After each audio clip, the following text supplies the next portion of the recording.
In Jerusalem, a grim new chapter in the Gaza conflict is unfolding. The militant group Hamas stands accused by Israeli military sources of repeatedly breaking a recent truce, including an incident in the southern Gaza city of Rafah. Israeli officials say one of their soldiers was killed in the exchange of fire, prompting the IDF to strike back from the air. However, the United States intervened to block further escalation, raising the question of who is driving the strategy on the ground. He said, and in response, the IDF struck Hamas targets from the air. However, the United States vetoed more decisive actions. He said, also, Hamas's bluff echoes around the world as it staged the recovery of the remains of an Israeli fallen soldier and got caught on film by an Israeli reconnaissance drone. At the heart of this matter is a deeply disturbing incident in Gaza City. Video footage released late Tuesday shows militants removing a bag from a building, burying it in the sand and inviting personnel from the International Committee of the Red Cross, ICRC, to observe as if retrieving the remains of a fallen Israeli soldier. Israeli intelligence views this as a deliberate act of propaganda, an attempt to fool the world and buy time while Hamas rebuilds its tunnel network. He said, in the film, it can clearly be seen that they remove a bag from a building, bury it on the sand nearby, and then invited the Red Cross to see them removing the bag from that sand. He said, and following this bare act of deceit, Hamas terrorists also fired at an idea force in Rafah in the Gaza Strip. The strategic situation is shifting on multiple fronts. Egypt and Qatar, already deeply engaged in humanitarian aid flows and reconstruction in Gaza, are simultaneously helping to rebuild parts of the enclave, while Israel insists that the threat posed by Hamas remains active in the background. At the same time, in Lebanon, Hezbollah appears to be recovering from its defeats, training new fighters and refusing to disarm, prompting warnings of renewed conflict from Washington. He said, next, Hamas declared that the remains of Amram Cooper and Shahbar were found, although it was not immediately clear when they will be released. He said, and meanwhile, Egypt and Qatar are not only providing humanitarian aid to the Gaza Strip, they are also helping to rebuild some areas, he said. And in the northern arena, Hezbollah is recovering quickly from the defeat that it received a year ago. And intelligence officials are warning that there might not be much time left to try and roll back all of this development. He said, but Hezbollah does not want to give up its weapons, and the United States is threatening to intervene. In Yemen, the Houthi movement has temporarily paused missile and drone attacks toward Israel, opting instead to turn inward, launching a purge campaign of suspected traitors and intensifying their domestic control. Some analysts believe the pause is tactical. The truce in Gaza serves as a convenient moment for regrouping and rearming. He said, and meanwhile to the south, the Houthis seem to be taking a break from the firing of missiles at Israel and are instead turning inwards, launching a pre-recation campaign to root out the traitors in their own midst. This is your field report from Jerusalem, laying bare the interconnected theatres of conflict, the Gaza border, Lebanon's front line with Israel, Yemen's Red Sea pressure, and Iran's looming nuclear dimension. Our goal remains the same, to reveal what is happening, how and why. The pact signed less than 3 weeks ago between Israel and Hamas is already under strain, according to multiple Israeli military and intelligence sources.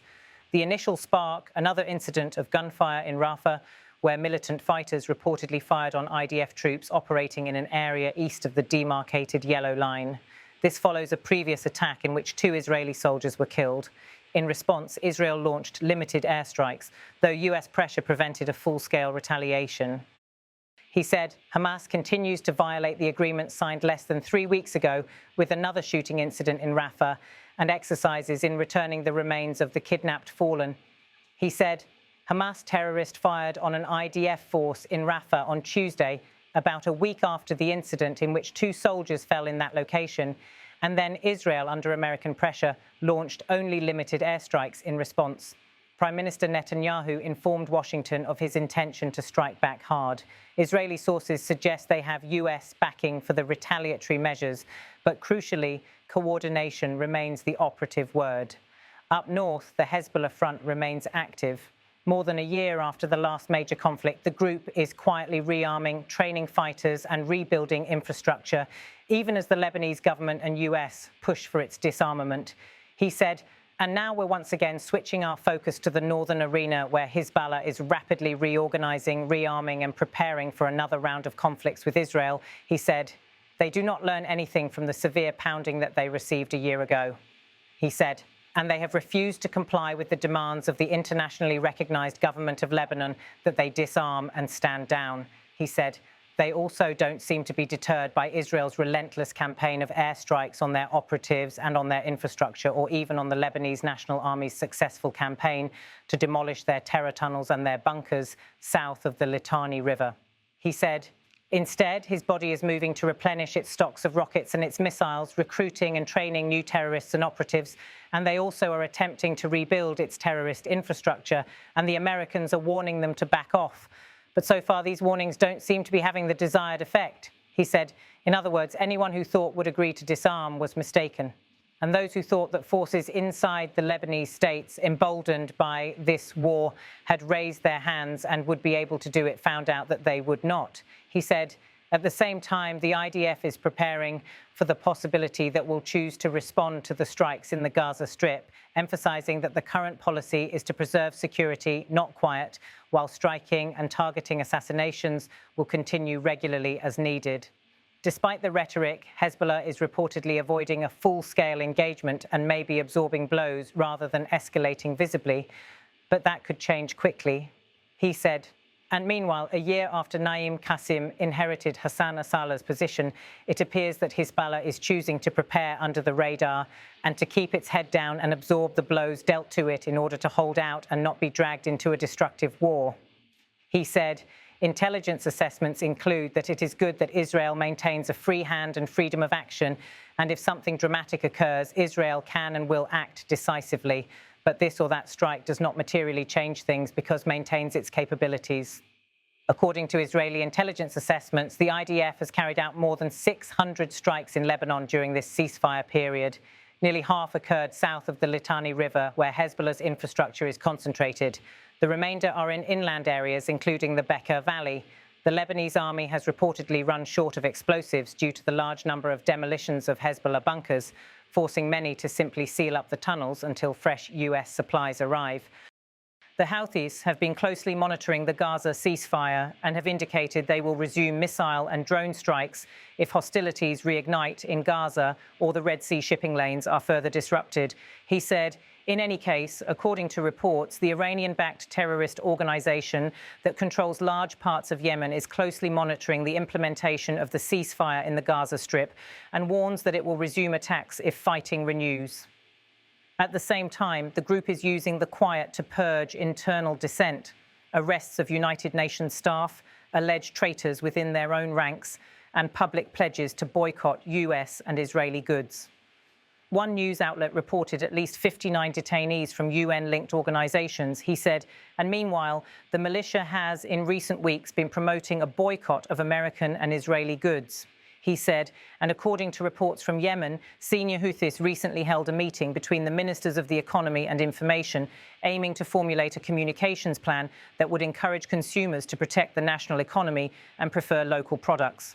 Another development, the Houthis continue to project regional power via Red Sea disruption, threats to Israeli-linked shipping, and symbolic gestures such as stepping on US and Israeli flags in videos. He said, and amongst other things, it was reported that they arrested Yasser Elouri, the secretary of the Houthi Political Council, on suspicion of ties with foreign actors. It was also reported that the Houthis abducted several United Nations employees due to their ties with former Houthi Foreign Minister Jama Ma, who was eliminated in August in a strike attributed to Israel. He said, in recent days alone, 6 additional United Nations employees were arrested, and the total number of detainees in Houthi raids against the international organization stands at least 59.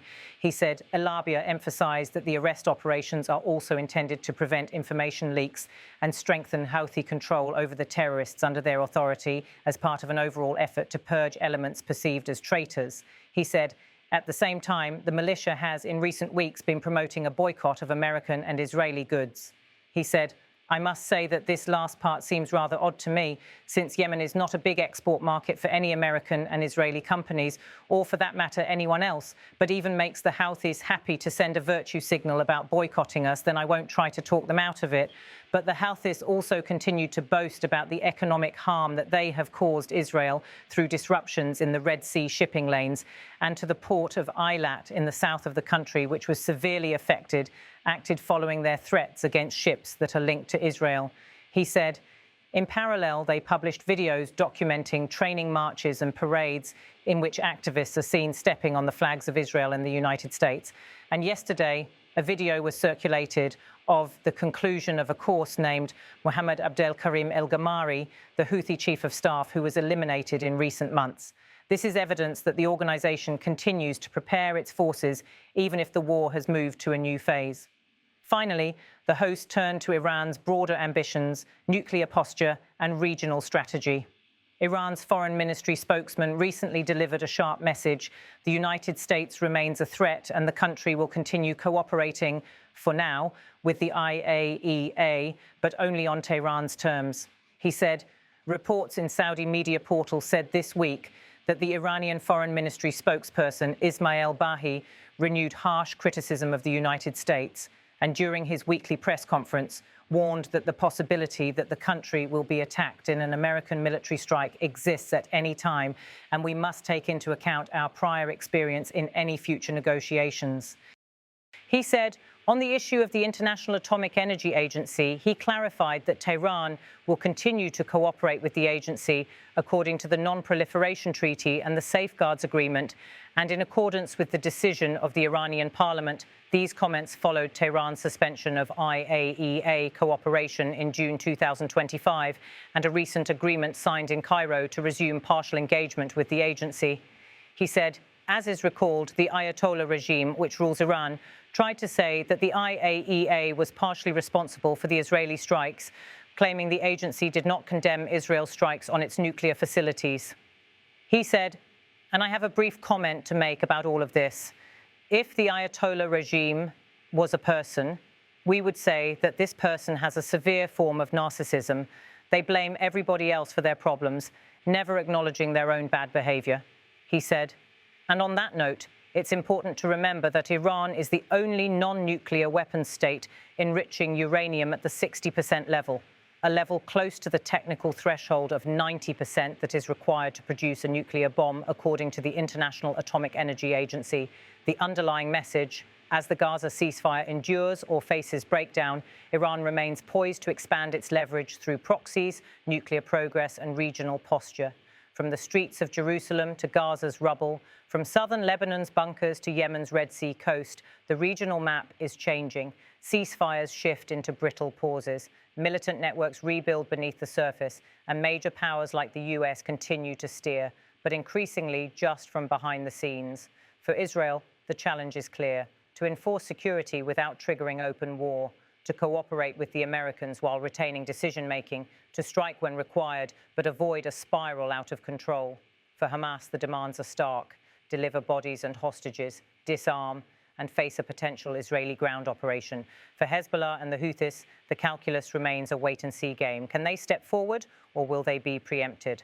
And above it all, Iran remains the shadow axis, coordinating, funding, enabling, while the world watches.